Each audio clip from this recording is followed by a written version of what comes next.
Nah, kita bahas tentang pemicu prasangka. Jadi ada beberapa penyebab yang bisa memicu munculnya prasangka. Yang pertama adalah teori social learning. Jadi ini adalah perilaku yang dibentuk dari mengamati, mempelajari, dan meniru cara hidup masyarakat.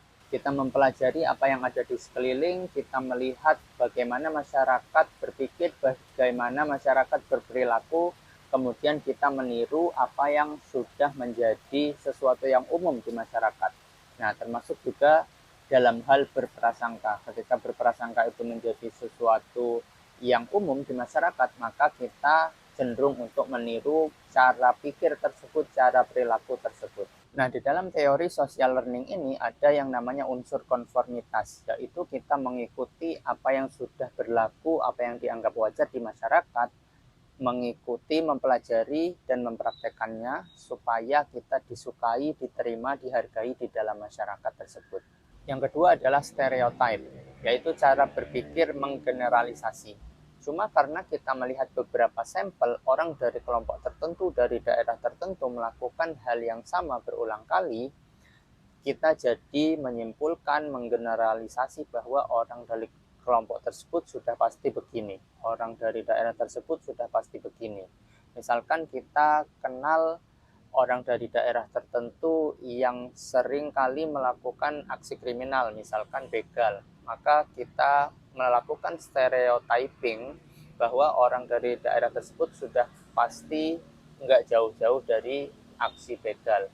Atau mungkin orang dari kelompok tertentu, dari daerah tertentu ini seringkali berbicara secara kasar, tidak bisa bicara secara baik-baik, secara pelan. Nah, kita stereotyping bahwa orang dari daerah tertentu pasti bicaranya kasar, ngomongnya nyolot, nggak bisa diajak diskusi secara kepala dingin, secara baik-baik. Yang ketiga adalah kategorisasi. Jadi ini cara pikir yang mirip dengan stereotype tadi. Nah, pada dasarnya kategorisasi atau mengklasifikasikan ini bermanfaat untuk memudahkan kita dalam berpikir ya.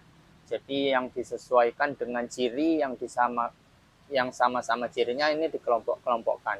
Nah, tapi pada sisi lain, ini kalau tidak hati-hati menyebabkan kita jatuh atau terpleset kepada tindakan prasangka.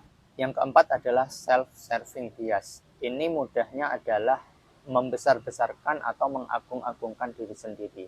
Jadi ada kecenderungan kita selalu merasa benar, merasa diri ini baik, merasa diri ini sempurna, dan menyalahkan kondisi eksternal ketika sesuatu terjadi di luar kehendak kita.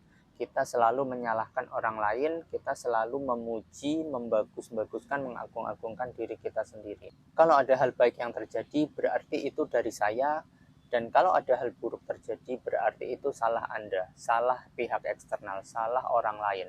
Nah, itu adalah ciri dari self-serving bias.